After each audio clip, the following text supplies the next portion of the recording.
ini terlebih dahulu kita baca doa yang akan dipimpin oleh ketua kelas. Silakan ketua kelas. Ya, siap ya. Doa dulu. Bismillahirrahmanirrahim. Rabbi shrahli sadri wa yassir li amri wahlul 'uqdatam min lisani yafqahul qawli. Rabbi zidni ilman warzuqni fahman waj'alni minas sholihin. Amin. Alhamdulillah, dengan berdoa ini semoga apa yang kita pelajari hari ini membawa manfaat untuk kita semua. Amin Allahumma amin. Nah, siapa hari ini yang tidak sekolah, Nak? Marvel. Ada yang tahu kabarnya Marvel kenapa nggak sekolah? Sakit, Bu. Sakit.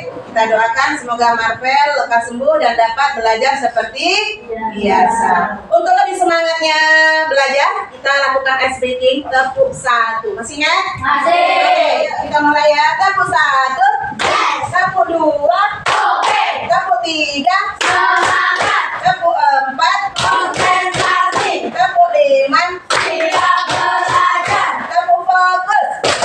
Melihat. Mendengar. Mengingat. Fokus. Tepuk konsentrasi. Aku konsentrasi karena aku ingin tahu. Guru-guru bicara, aku yang mendengarkan. Siap. Oke, udah siap belajar. Ibu mengingatkan sebelum kita mulai pelajaran, masih ingat kesepakatan kelas yang kita buat kemarin?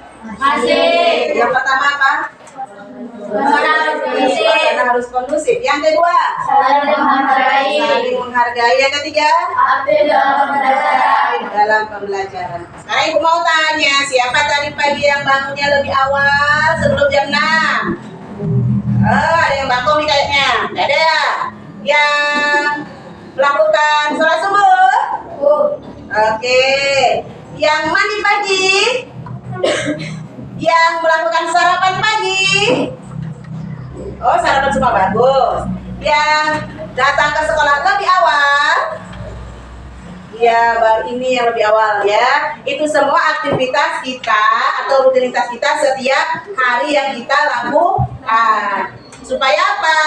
Kalau kita supaya tidak terlambat ke sekolah, kita harus bangun lebih awal, ya kan? Hidupkan alarmnya supaya tidak telat bangunnya. Kemudian lakukan aktivitas seperti yang disebutkan tadi, supaya hidup kita lebih disiplin, lebih teratur. Orang sukses hidupnya lebih disiplin.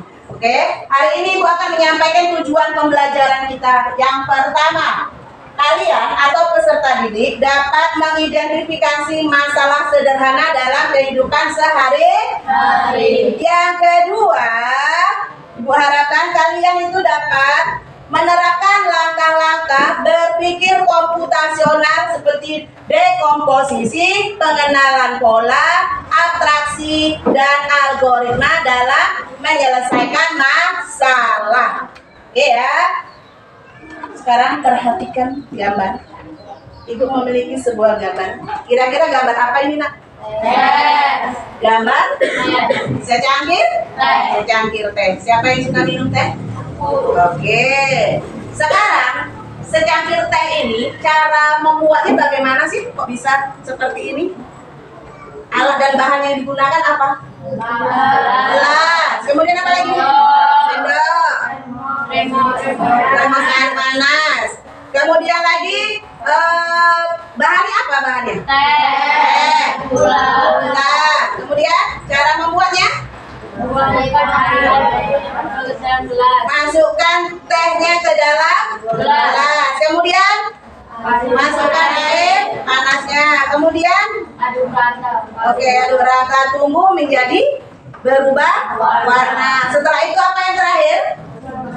Masukkan gulanya. Ya, bagi yang suka manis boleh ditambahkan gula, bagi yang tidak suka manis tidak dikasih gula. Hari ini kita akan belajar materi berpikir komputasional. Apa sih berpikir komputasional? Ada yang tahu? Ayo, ada yang tahu apa itu berpikir komputasional? Berpikir seperti komputer. Ada yang lain? Ada yang lain?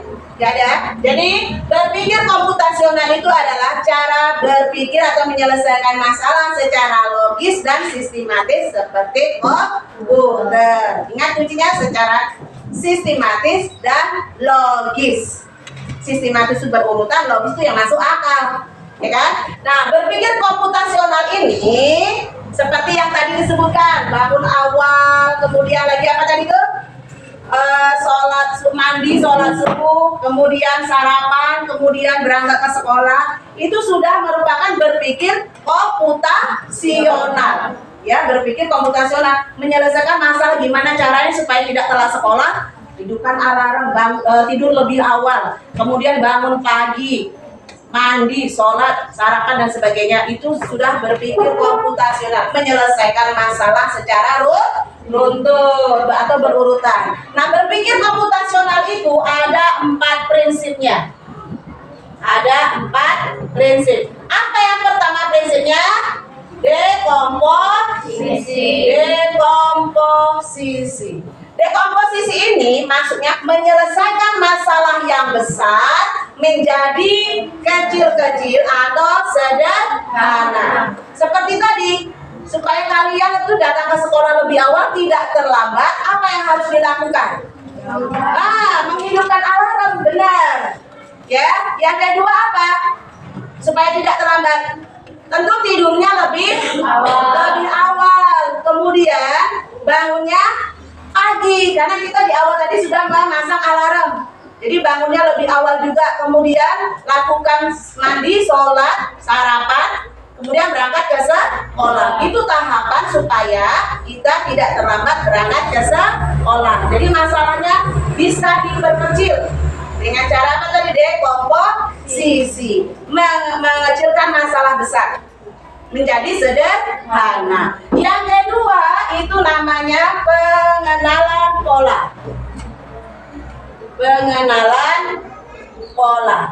Pengenalan pola ini maksudnya mengenalkan pola yang berulang yang dilakukan di masalah tersebut.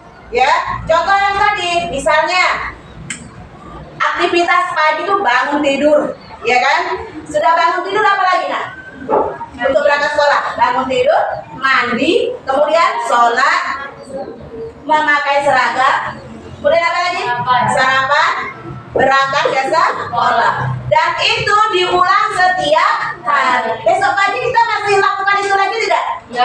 Untuk berangkat sekolah, aktivitasnya masih bangun tidur, mandi, sholat, kemudian sarapan, memakai seragam, ya kan? Berangkat ke sekolah. Itu namanya pola yang berulang yang bisa dilakukan setiap hari. Yang ketiga namanya abstraksi. Apa yang ketiga nak?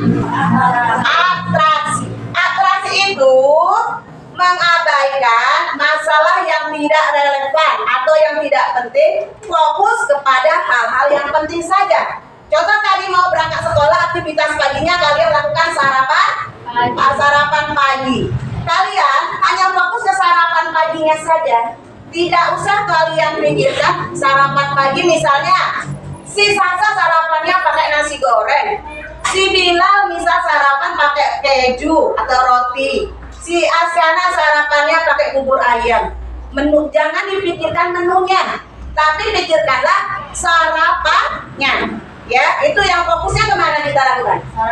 Sarapan yang kita fokuskan, bukan menunya. Yang keempat adalah algoritma. Apa itu algoritma? Ada yang tahu? Algoritma itu menyusun langkah-langkah, ya, dari kamu tadi bangun pagi sampai berangkat ke sekolah tuh menyusun langkah-langkah kegiatan itu secara runtun, secara sistematis, secara berurutan. Coba aktivitas mau berangkat sekolah tadi berurutan, dimulai dari apa?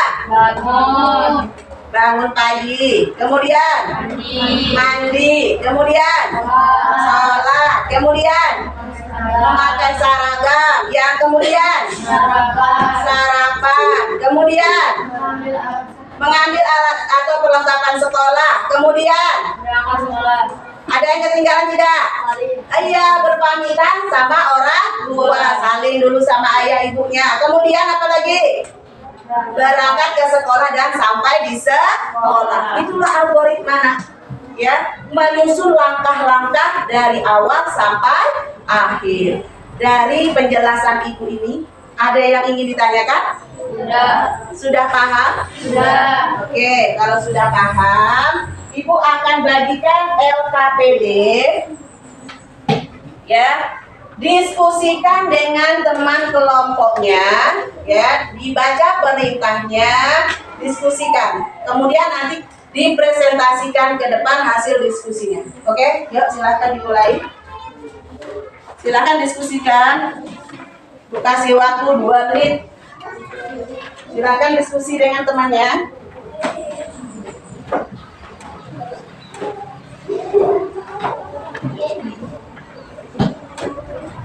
Gimana?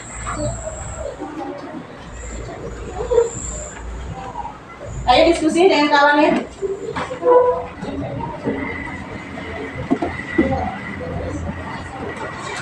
Ayo kelompok 3.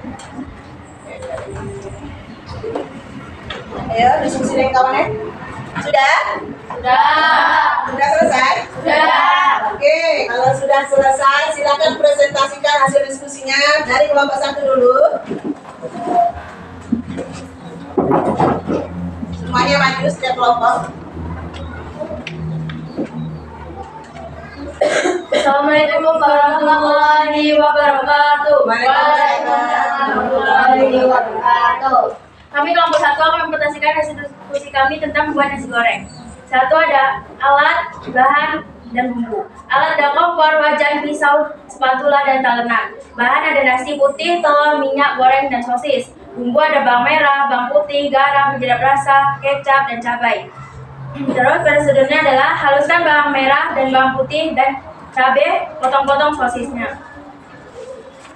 Kemudian untuk membuat 1 porsi nasi goreng memerlukan waktu 10 menit. Pola ini bisa digunakan kembali ketika di lain waktu akan membuat nasi goreng kembali. Ketika membuat nasi goreng, tidak perlu memperhatikan bagaimana sebuah kedelai menjadi kecap karena hal itu tidak penting. Cara membuatnya: 1. Nyalakan kompor. 2. Taruhlah wajan di atas kompor. 3. Panaskan minyak goreng. 4. Tumis bumbu yang sudah dihaluskan. 5. Masukkan telur dan sosis, aduk sampai rata. 6. Masukkan nasi putih dan aduk sampai rata.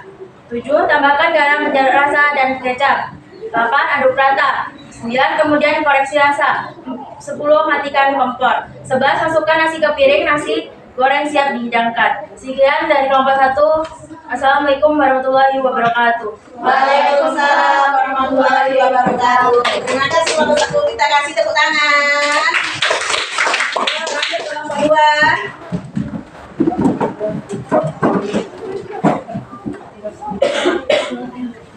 Ayo cepat.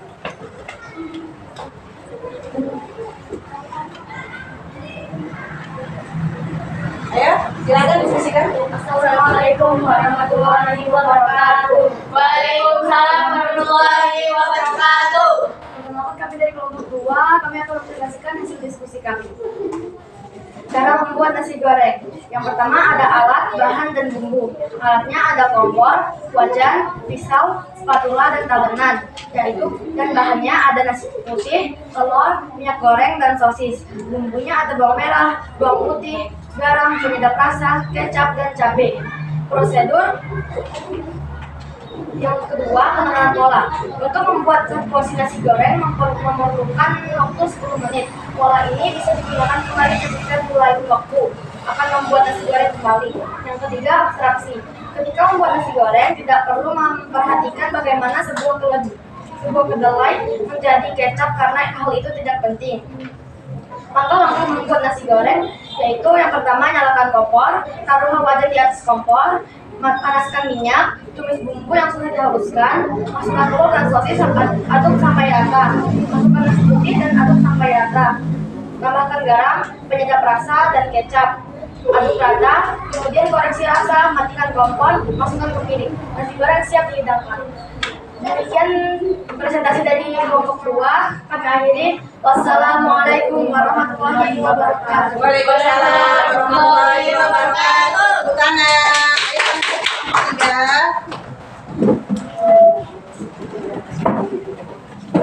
Coba dikit. Yuk. Assalamualaikum warahmatullahi wabarakatuh. Waalaikumsalam warahmatullahi wabarakatuh. Kami dari kelompok 3 akan mempresentasikan diskusi kami tentang membuat nasi goreng, yaitu ada alat, bahan, dan bumbu.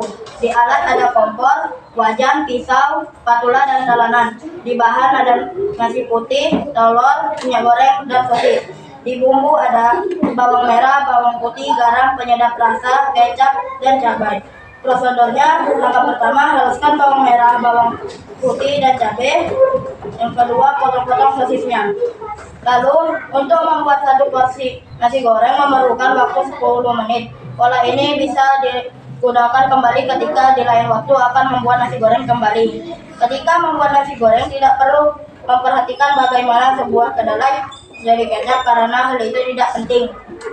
Langkah-langkah membuat nasi goreng: yang pertama, nyalakan kompor. Kedua, taruhlah wajan di atas kompor. Ketiga, panaskan minyak goreng. Keempat, tumis bumbu yang sudah dihaluskan. Yang kelima, masukkan telur dan sosis, aduk sampai rata. Yang keenam, masukkan nasi putih dan aduk sampai rata. Ketujuh, tambahkan garam, penyedap rasa, dan kecap. 8, aduk rata. 9, kemudian koreksi rasa. 10, masukkan ke kompor. 11, masukkan nasi ke piring. Nasi goreng siap dihidangkan. Sekian dari kelompok 3. Wassalamualaikum warahmatullahi wabarakatuh. Waalaikumsalam warahmatullahi wabarakatuh. Tepuk tangan. Nah, itulah tadi cara berpikir komputasional dalam menyelesaikan masalah. Masalahnya apa tadi? Cara membuat nasi goreng. Terima kasih semuanya. Dan Ibu akan memberikan evaluasi. Oke, evaluasinya itu untuk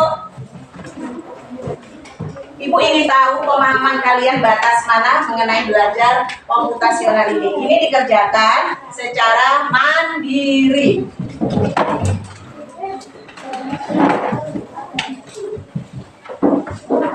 Kerjakan secara mandiri, tidak boleh nyontek ya.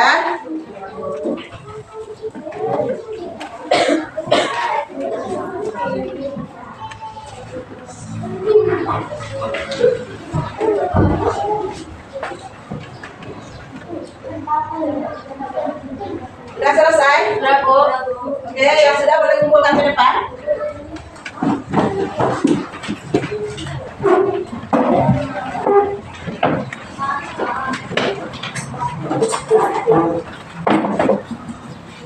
Ayo, silakan duduk kembali dengan tertib.